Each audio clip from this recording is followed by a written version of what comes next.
Hello' everyone, আজি মই লৈ আহিছোঁ আলু আৰু জিকাৰে বৰালি মাছ। আজি পূজাৰ দিনত এনেকৈ চিম্পুলকৈ বনালোঁ। এয়া লৈছোঁ মই বৰালি মাছ, ৰাতিপুৱাই আনিছিলে দেউতাই। তাকে ভাবিলোঁ আজি চিম্পুলকৈ বনাই খাম। ইয়াত তেল দিছোঁ, ইয়াতে মই মিঠাতেল ব্যৱহাৰ কৰিছোঁ। তাতে মাছ কেইপিচ এপিচকৈ দি গৈছোঁ।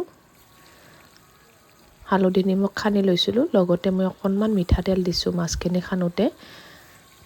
বহুত ফুটে এবিধ মাছ। লাহে লাহে ঢাকি ভাজিছোঁ মই।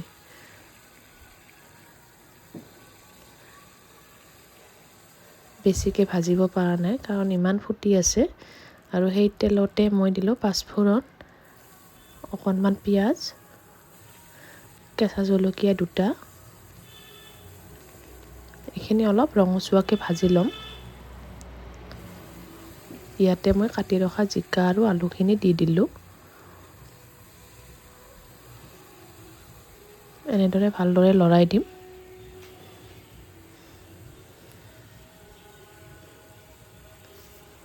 নিমখ দিলোঁ।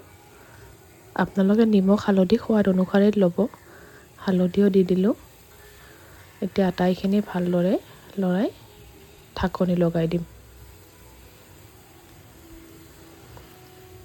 একেবাৰে চিম্পুল হয়। এয়া চাওকচোন, 10 মিনিটমান ভাজাৰ পিছত এনেকৈ পমি গৈছে আৰু তেল ওলাব ধৰিলে। আলু জিকা আটাইখিনি সিজি গৈছে এতিয়া মোৰ। আৰু ইয়াতে মই এতিয়া পানী দি দিছোঁ।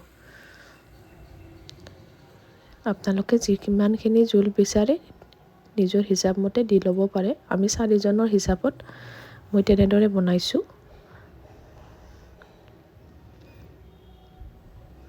এতিয়া জোলখিনি অলপ উতলি অহাত জিৰা আধা চামুচ দি দিলোঁ। জিৰা গুড়ি মই ঘৰতে বনাই ৰাখোঁ নিজেই, তাৰে আধা চামুচ দি দিলোঁ। এতিয়া দি দিম মাছ কেইপিচ। আটাইখিনি মাছ এনেদৰে দি দিলোঁ।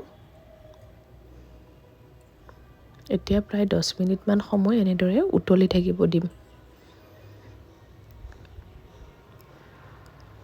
এয়া আলু জিকা মাছ আটাইখিনি ভালদৰে উতলি সিজি গ'ল আৰু মোৰ প্ৰায় আঞ্জাখন হৈ গ'ল। কেনেকুৱা পালে জনাব আৰু ভাল লাগিলে লাইক কমেণ্ট আৰু শ্বেয়াৰ এটা কৰি দিব। এয়া মই এনেদৰে বাহিৰত নি ছাৰ্ভ কৰি চালোঁ।